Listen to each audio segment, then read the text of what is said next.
All right. Let's take a second to talk about the James Franklin thing.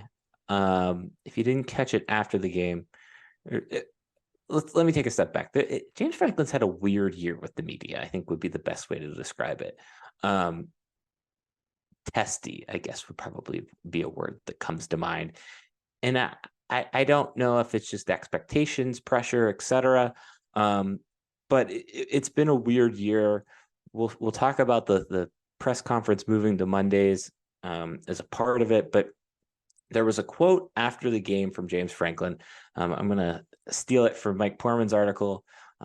This is Mike Porman's official shout out on this podcast again, his weekly shout out that we give him for his all. Well, I give him for his all 22 article. I think Steve likes the article too, but I like it more.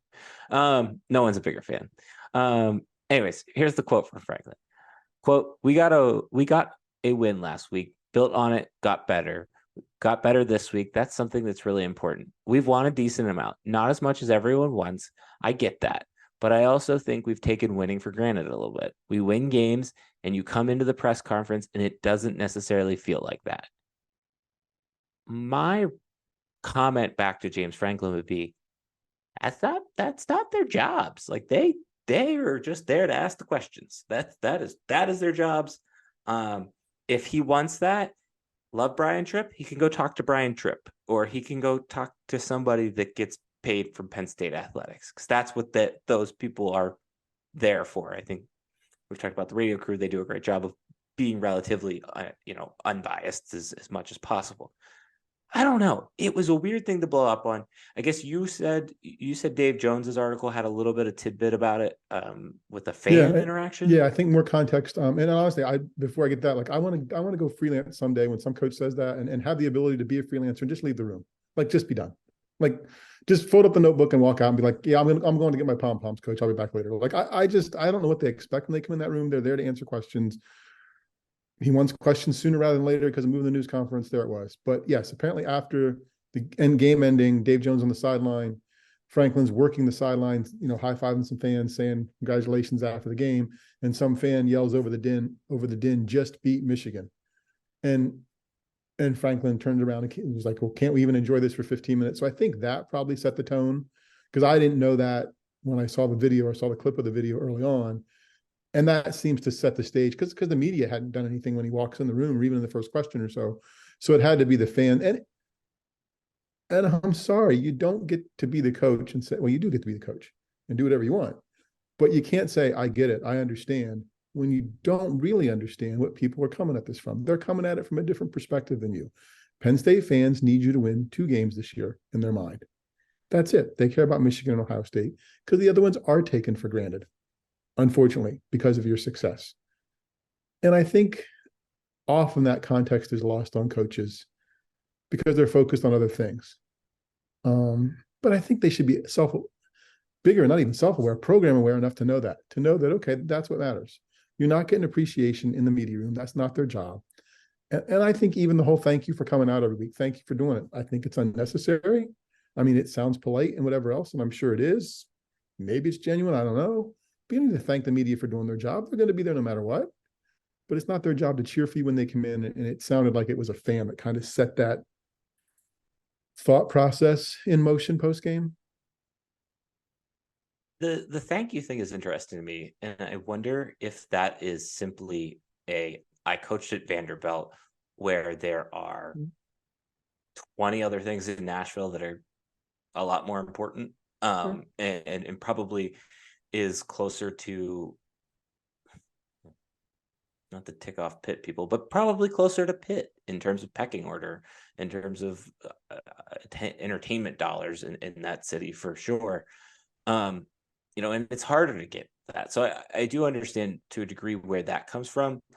But yeah, it goes back to even like the Dabo thing. I'm not comparing Franklin to Dabo by any means, because Dabo's just he's nuts.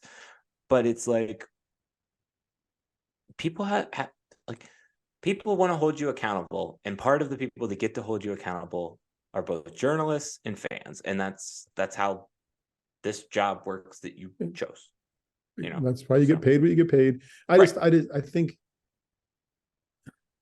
I think you should be program aware enough and situationally aware enough to know that's the deal, right? That's what fans are going to say. I mean, if some fan didn't shout that at after the game, they should lose their fan card. Like if somebody in the 1,000 or so fans that are there is like, great job, now go beat Michigan, you know, maybe they missed that part of that when he said it. Maybe they missed the great job. Maybe ignored that part of the kick. Maybe the guy didn't say it. But that's the standard coming into the season. We talked about it 9 weeks ago. What's happened this season? Well, they got 2 games matter, realistically, and the other ones are taken for granted. Unfortunately, that's how college football works. They're taken for granted until you lose them, and then they matter a lot. Those other ones. Right. Well, and I think even in the context of moving the press conference, like, I don't know. You wrote about it last week. I think it was last week at this point, and really hammered home that the questions aren't necessarily going to change. It's just they're happening one day earlier. And I think, again, going back to that holding you accountable, that accountability comes from fans being upset or happy and the media asking the questions that they ask. And I think for the most part, like, I think there are times that Penn State's media probably could be a little bit harder on James Franklin, right? But they also have to toe the line. And we've talked about that line that they have to toe with every beat reporter that's been on this podcast of, well, I don't want to screw up my access too bad. And I certainly respect that and understand that. But I think ultimately Penn State's beat does a great job at kind of finding that fine line of asking the tough questions when they want to be asked. It is sometimes, case in point, the Corey Geiger throwing a deep question, completely fair and fine question to ask. James Franklin made that into something. And I think that is on the coach to, for as PR motivated as he is, and for as polished image as he tries to be, he's got to remember, he's the one actually controlling the power in that situation. So how he responds makes it into a bigger thing. Here we are on this podcast, which was going to get billions of listens talking about this, but it's turned into a thing. It was highlighted in several columns this week. There was a thing today in a news conference, right? He said at some point, we'll have to take some shots, and I know you guys will appreciate that, or something like that. So he's made a thing. It's not to the level of elite that he made something a few years ago out of, but it was, and it just seems like it could be so simple. And we are now at the part of the season where he starts dissecting the questions. I know you got to ask that. I know what's going on. I've got this. Just answer the question. The media know that you're answering, and also have to, and that the players are listening and the sponsors are listening. Just answer the question, and you don't have to answer it well if you don't want to, but don't show me how the sausage is made. Just hand me the hot dog with the answer. He did that today a couple times, both the negative of that, which is kind of what you were getting at, but also the positive of that, of like, I forget what the exact question was, but it was just he gave a very simple answer of like, essentially, yeah, no shit. Like that was kind of his answer. And I don't know, like Penn State just won. If Penn State had lost, then he's probably got to do that a little bit more. Like he's got to explain himself a little bit more, but Penn State just won. Like there was no need for it. It was a bizarre moment.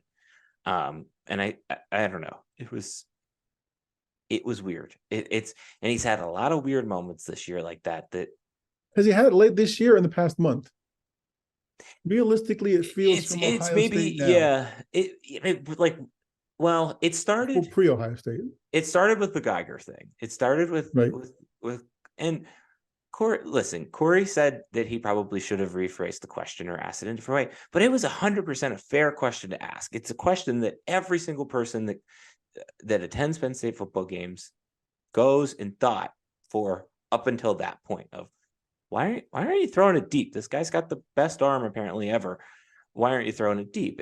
And it spiraled a couple of times. It popped up last week even. I think there was maybe it was 2 weeks ago at the Wednesday press conference. It popped up in the fact that he wanted to move the press conference, and I don't know. Maybe he's just feeling the pressure a little bit more, and it's that this is how his outlet on it. As we sit here, yeah, I think so. I think it.